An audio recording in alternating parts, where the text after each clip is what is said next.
शिष्यों, आज हम सभी जिस स्थिति में हैं, वह हमारी मेहनत, ज्ञान और निर्णयों का परिणाम है। परंतु एक ऐसा विषय है जो प्राचीन काल से आज तक हर व्यक्ति के मन में एक ही सवाल खड़ा करता है: आर्थिक स्वतंत्रता। क्या धन केवल उन्हीं के लिए है जो भाग्यशाली होते हैं? क्या आर्थिक स्वतंत्रता केवल एक कल्पना मात्र है, या फिर यह ऐसा लक्ष्य है जिसे हर व्यक्ति प्राप्त कर सकता है? आज मैं तुम्हें वह सूत्र बताने जा रहा हूं जिससे तुम न केवल आर्थिक स्वतंत्रता प्राप्त कर सकते हो, बल्कि एक समृद्ध और स्थिर जीवन भी जी सकते हो। ये सूत्र न केवल मेरे युग में उपयोगी थे, बल्कि आज भी वे उतने ही प्रासंगिक हैं। अगर तुम इन पर ध्यान दोगे और इन्हें अपने जीवन में लागू करोगे, तो कोई भी परिस्थिति तुम्हें आर्थिक रूप से निर्बल नहीं कर पाएगी। धन केवल साधन नहीं, बल्कि साधन के साथ साथ एक जिम्मेदारी भी है। यदि तुम धन को केवल संग्रह करने के उद्देश्य से देखोगे, तो यह तुम्हें कभी शांति नहीं देगा। इसका सही उपयोग ही तुम्हें आर्थिक स्वतंत्रता की ओर ले जा सकता है। आज के समय में कई लोग यह भूल जाते हैं कि धन केवल उपभोग के लिए नहीं है, बल्कि इसे भविष्य में भी तुम्हें सुरक्षित रखने के लिए संचय करना आवश्यक है। उदाहरण के लिए, रतन टाटा, जिन्होंने अपने परिवार से बड़ी संपत्ति पाई थी, लेकिन अपने व्यवसाय को बढ़ाने और समाज की सेवा करने के लिए उसका सही उपयोग किया। तुम्हें समझना होगा कि धन को सही दिशा में लगाया जाए तो यह तुम्हारे लिए सुरक्षा और स्वतंत्रता दोनों प्रदान करता है। जैसे खेती करने वाले किसान को पता होता है कि बीज सही भूमि में बोना चाहिए, वैसे ही तुम्हें धन का सही निवेश करना होगा। यदि तुम एक ही आय स्रोत पर निर्भर रहते हो, तो तुम संकट में फंस सकते हो। प्राचीन काल में भी मैंने यह सिखाया था कि राजा को केवल राजस्व पर निर्भर नहीं रहना चाहिए, उसे व्यापार, कर और अन्य स्रोतों से भी आय प्राप्त करनी चाहिए। आज भी यह उतना ही महत्वपूर्ण है। उदाहरण के लिए, mutual fund, stock market, real estate और साइड बिजनेस जैसे कई साधनों से आय प्राप्त की जा सकती है। भारत में आज कई युवा स्टार्टअप और फ्रीलांसिंग के माध्यम से अतिरिक्त आय प्राप्त कर रहे हैं। यह न केवल उनकी आर्थिक स्थिति को मजबूत बनाता है, बल्कि उन्हें स्वतंत्रता भी प्रदान करता है। यदि तुम अपने पास आय के कई स्रोत बनाओगे, तो एक स्रोत में परेशानी होने पर भी तुम्हारी जीवन शैली और आर्थिक स्थिरता पर कोई असर नहीं पड़ेगा। धन केवल मेहनत से नहीं आता, बल्कि समझ से भी आता है। अगर तुम वित्तीय शिक्षा नहीं प्राप्त करोगे, तो धन आने के बाद भी उसे संभालना मुश्किल हो जाएगा। यही कारण है कि मैंने प्राचीन समय में भी व्यापारियों और शासकों को वित्तीय शिक्षा का महत्व सिखाया। आज की दुनिया में वित्तीय साक्षरता की कमी के कारण कई लोग कर्ज में डूब जाते हैं या अपनी आय को सही दिशा में नहीं लगा पाते।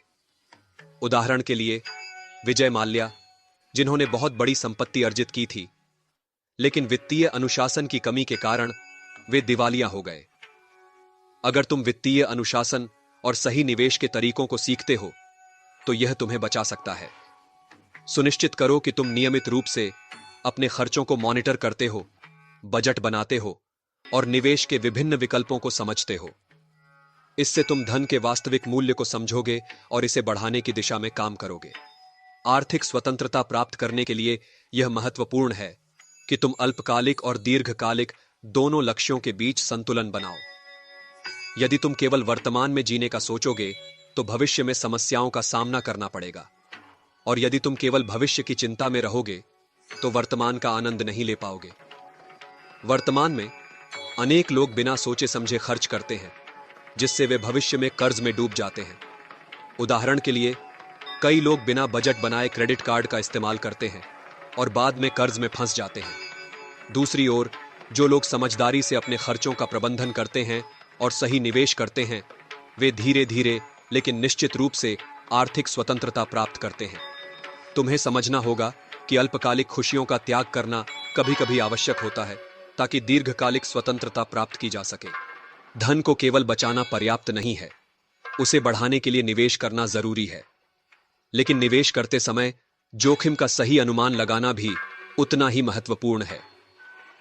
प्राचीन काल में मैंने सिखाया था कि राजा को हमेशा अपने राज्य के आर्थिक संसाधनों का सही तरीके से आकलन करना चाहिए, ताकि किसी भी विपरीत परिस्थिति में राज्य कमजोर ना हो। आज के समय में भी यह उतना ही महत्वपूर्ण है। म्यूचुअल फंड, शेयर बाजार, रियल एस्टेट में निवेश करने के पहले यह जानना जरूरी है कि किसमें कितना जोखिम है। उदाहरण के लिए, हरित पटेल जैसे व्यक्तियों ने समझदारी से अपने निवेश को विभाजित किया और आज वे आर्थिक रूप से स्वतंत्र हैं। वे न केवल उच्च जोखिम वाले शेयरों में निवेश करते हैं, बल्कि स्थिर रिटर्न देने वाले क्षेत्रों में भी अपना पैसा लगाते हैं।